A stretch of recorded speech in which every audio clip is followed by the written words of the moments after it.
오늘 이 본문의 말씀을 가지고 나귀 새끼를 찾으신 의미라는 제목으로 같이 한번 말씀을 나누고자 합니다. 예수님의 생애에 있어서 최후의 예루살렘 입성, 그러니까 예수님께서 3년 공생애의 마지막에 예루살렘에 입성하셔서 이제 붙잡히시고 또 한 주간을 지내신 다음에 이 마지막 이 고난 주간을 지내시고 금요일날 십자가에 못 박히시고 그리고 주일날 부활하신 그 주간이 이제 이 고난 주간인데, 그 예루살렘 입성은 그 자체가 이미 예수님의 죽으심과 부활을 앞두고 있는 것입니다. 예수님의 죽으심을 앞두고 있고 부활을 앞두고 있기 때문에 그 영적인 그러한 의미가 있기 때문에 승리의 입성이라 그렇게 말합니다. 예수님께서 예루살렘을 입성하신 것은 승리하는 입성이다 하는 것이죠. 그런데 주님은 이 의미심장한 최후의 예루살렘 그 입성에 앞서서 흔히 우리가 간과하기 쉬운 일 한 가지를 하셨습니다. 그게 뭐냐면 나귀 새끼를 타고 예루살렘에 입성하시는 겁니다. 예수님께서 그냥 그 당시에 탈 것이니까, 탈 것이 나귀니까 나귀를 타셨겠지. 우린 그렇게 생각하기 쉽지만 그냥 일상적인 의미가 아니라는 거죠. 나귀 새끼를 타고 예루살렘에 입성하신 그 자체가 큰 의미를 가지고 있습니다. 첫째는 주님이 메시아임을 증거라는 것입니다. 주님이 메시아임을 증거하는 것입니다. 제자들은 주님과 함께 거하면서 3년 동안 훈련을 받았습니다.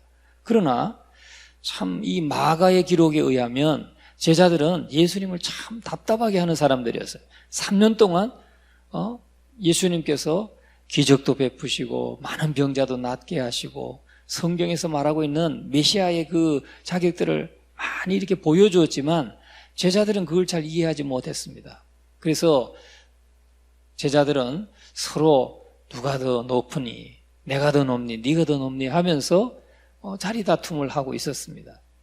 그렇기 때문에 예수님을 참 답답하게 했습니다. 그런데 예수님께서 나귀 새끼를 타신 딱 그 자체가 이미 나는 메시아로 왔다 하는 것을 제자들에게 가르쳐주고자 하는 것입니다. 증거하는 것입니다.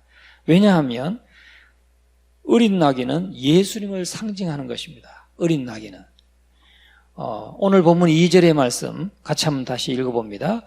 이르시되 너희는 맞은편 마을로 가라. 그리로 들어가면 곧 아직 아무도 타보지 않은 나귀 새끼가 매여 있는 것을 보리니 풀어 끌고 오라.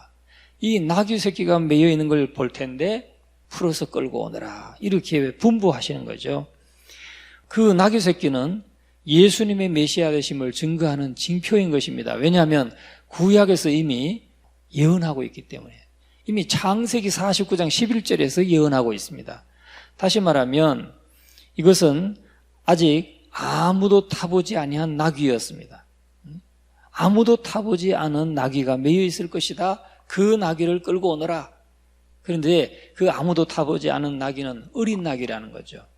그러니까 구약에서 성경에서 예언하셨던 그 말씀 그대로 이루어지고 있는 것을 보여주고 있는 것입니다. 그러니까 제자들이 성경을 읽고 계속해서 그 말씀을 묵상하고 했다면, 기억하고 있었다면 이거는 메시아를 말씀하는 건데, 메시아가 오시는 건데, 그렇게 알 수 있는 내용이라는 거죠.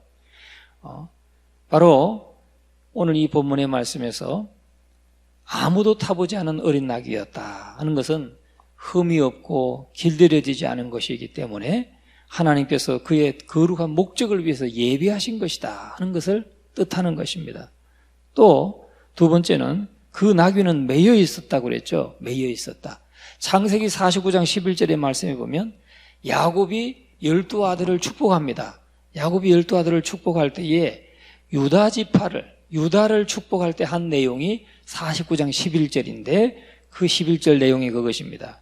그의 나귀를 포도나무에 매며, 그의 나귀를 포도나무에 매며 그의 암나귀 새끼를 아름다운 포도나무에 맬 것이며, 암나귀 새끼를 아름다운 포도나무에 맬 것이다.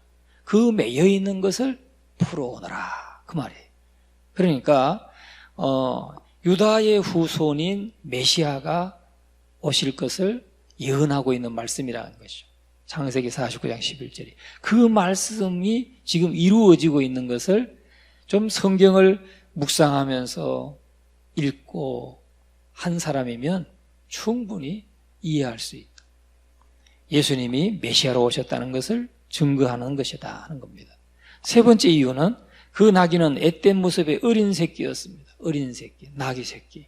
그래서 왕으로 오셔서 구원을 베푸시는 이 메시아의 겸손을 나타내 주는 것이 바로 어린 나귀를 타신 것입니다. 스가랴 9장 9절에 이렇게 예언합니다. 시온에 따라 크게 기뻐할지어다. 예루살렘에 따라 즐거이 부를지어다. 보라, 내 왕이 내게 임하시나니 그는 공의로우시며 구원을 베푸시며 겸손하여서 나귀를 타시나니 나귀의 작은 것 곧 나귀 새끼니라. 구원자 내 왕이 오시는데 그는 공의로우신 분이고 또 구원을 베푸시는 구원자이신데 겸손하여서 나귀를 타고 오신다. 그것도 어린 나귀 새끼를 타고 오신다. 이미 스가랴서에 예언되어 있는 말씀인 것입니다. 그러니까 예수님께서 어린 나귀 새끼를 타는 그 자체만으로 나는 메시아로 왔다 하는 것을 증거하는 것입니다. 또 예수님께서 지금 이 2절과 3절에 자, 3절 말씀 같이 한번 읽어봅니다. 만일 누가 너희에게 왜 이렇게 하느냐 묻거든 주가 쓰시겠다 하라. 그리하면 즉시 이리로 보내리라. 예수님의 신적인 능력을 지금 나타내고 있습니다. 다시 말하면 지금 이루어지지 않은 일이죠. 제자들에게 분부하면서 제자들이 그 동네에 맞은편 동네로 들어갔을 때에 이루어질 일에 대해서 예수님이 지금 다 말씀해주고 계시는 겁니다. 그대로 이루어지고 있는 일.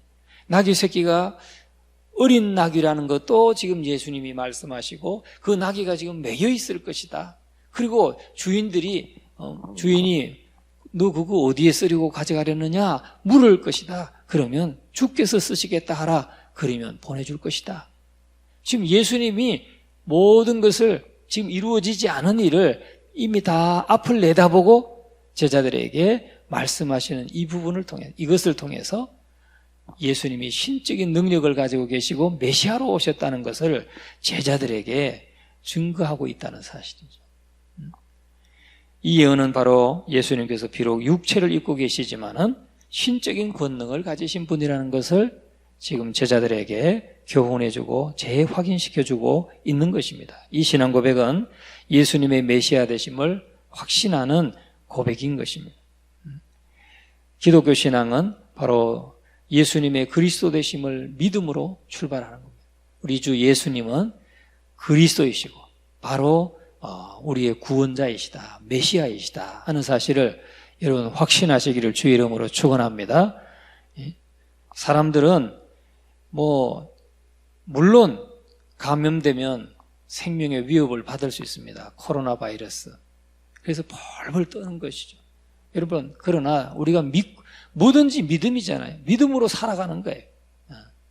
믿음으로 하나님께서 날 지켜주실 거라는 믿음으로 오늘도 직장에 나가서 일하는 것이고 또 그렇게 일하다가 바이러스에 감염되어서 죽거나 아니면 사고로 죽거나 어떻게 하든 우리가 또 나이가 들어서 늙어서 죽거나 하나님 앞에 가는 건 마찬가지입니다. 그러므로 우리는 믿음으로 당당하게 행하면 되는 것이라고 저는 믿습니다. 여러분 두려워하지 말고 사세요. 두려워하지 말고. 사람들은 두려워서 떨고 있어요. 그러나 하나님의 자녀들은 우리가 언제든지 하나님 앞에 가는 것이니까 이래주거나 저래주거나 그래서 그런 것 때문에 우리가 매여 있지는 말아야 되고 특히 두려움에 불안감에 매여 있지는 말아야 됩니다. 그래서 하나님 앞에 우리 하나님께서 당신의 백성들을 굳건하게 지키실 것을 믿고 우린 담대하게 살아야 될 줄로 믿습니다. 예수께서 그리스도이시고 예수께서 구원자이시다 하는 이 사실을 굳건하게 확실하게 믿고 행하시기를 주의 이름으로 축원합니다. 두 번째는 주님이 메시아이심을 믿게 하려고 주님께서 나귀를 타셨다는 거예요. 예수님께서 메시아 메시아이심을 믿게 하려고 예루살렘 입성에 임박하여서 일어난 이 나귀 새끼의 사건은 바로 궁극적으로는 어떤 목적에서 생겨난 일인가 하는 거죠. 그것은 제자들로 하여금 예수님이 메시아심을 믿게 하려는 목적으로 예수님이 타셨다 하는 것입니다. 주님은 그간 또 3년 동안 제자 훈련에 있어서 제자들을 훈련하면서 그의 말씀대로 성취하심으로 제자들을 차츰 이분이 하나님의 아들이구나 하는 것을 깨닫게 하셨습니다. 예수님이 말씀하신 것은 그대로 성취되는 것을 제자들이 보면서 제자들이 예수님을 메시아로 믿게 되었다는 거죠. 첫째는 성경을 통해서. 그래서 주님은 자신이 메시아이심을 성경을 통해서 간접적으로나마 증거하고 있는 것입니다. 그래서 이 위대한 구원 사역을 위한 예루살렘 입성이 구태여 나귀 새끼를 찾으신 까닭이 바로 여기에 있다는 것을 알아야 되는 것입니다. 극적인 단계에 이르러서 예수님께서 극적인 단계죠, 지금이. 지금 역사적인 순간입니다. 예수님께 있어서. 우리에게 있어서도 예수님이 예루살렘에 입성하신 이 단계가 아주 중대한 사역이 시작되는 단계죠. 십자가를 지시는 사건이니까. 그러니까 예수님 당신에게도 그렇고 오늘 이 시대를 살고 이 땅에 사는 모든 사람들에게 예수님의 십자가 사건은 정말 중대한 사건이기 때문에 굉장히 중요한 단계인 것입니다. 그런데 창세기 49장 11절 말씀, 스가랴 9장 9절에 예언되신 말씀이 성취되는 부분이기 때문에 그 시점이기 때문에 너무나도 중요한 것이고 우리는 예수님께서 메시아라는 이 확신을 잊지 마시기를 주님의 이름으로 축원합니다. 우리 그리스도인들은 이런 예수님께서 메시아라고 하는 이 분명한 사실을 믿기 때문에 우리는 구원을 받는 것입니다. 오직 그 사실로 구원을 받는 것입니다. 두 번째는 영적인 권위를 통해서 우리가 예수님께서 그리스도이심을 보이는 거죠. 자, 3절 말씀 우리가 읽었지만 주님은 나귀 새끼를 끌고 오라고 말씀하시면서 만일 누가 너에게 왜 이렇게 하느냐 묻거든 주가 쓰시겠다 하라. 그렇게 대답하라. 그러면 즉시 이리로 보내리라. 주님이 다 예견하셨습니다. 이 말씀의 분위기는 예수님의 초자연적인 전지성을 나타내고 있는 것입니다. 다 아신다는 거죠. 내다보셨다는 것입니다. 그래서 주님의 그 주가 쓰시겠다 하는 이 말씀에 전적으로 순종할 그 나귀의 주인을 이미 주님은 확신하셨다는 거예요. 확신하시고 그렇게 분부하셨습니다. 그래서 그 사실은 주님이 제자들에게 갈릴리 바다를 건너가실 때 풍랑을 만나게 됐었죠. 풍랑을 만나서 제자들이 막 두려워하고 떨고 주무시는 예수님을 깨웠을 때 풍랑을 꾸짖어서 잠잠케 하셨습니다. 그때 기자가 말하죠. 그가 누구이기에 바람과 바다도 순종하는 거. 제자들이 지금 깨닫고 있는 거죠. 아니 도대체 이 예수님이 누구기에 바람과 바다도 순종하는가? 지금 일어나지 않은 일을 말씀하신 그대로 지금 이 사람들이 나귀의 주인이 해주시는 걸 보면서 제자들은 경탄하게 되고 그 말씀을 기억하게 되었다. 예수님이 바로 메시아구나, 하나님의 아들이구나 하는 것을 깨닫게 되었다는 것입니다. 또 말씀이 이루어지는 것을 통해서 제자들이 믿게 하셨습니다. 말씀이 이루어지는 것을 보면서.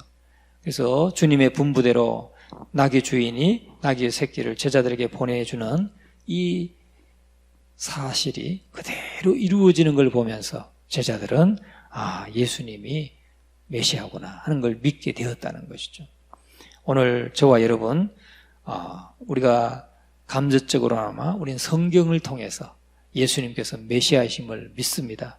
또 영적인 권위를 가지신 주님이 말씀하시는 것이라면 우리는 언제나 절대적인 순종을 하는 그런 저와 여러분이 되시고 또 주님이 말씀하신 것은 반드시 이루어 주신다는 이 사실을 믿으심으로 정말 주님께 더 가까이 나아가는 저와 여러분 되시기를 주님의 이름으로 축원합니다.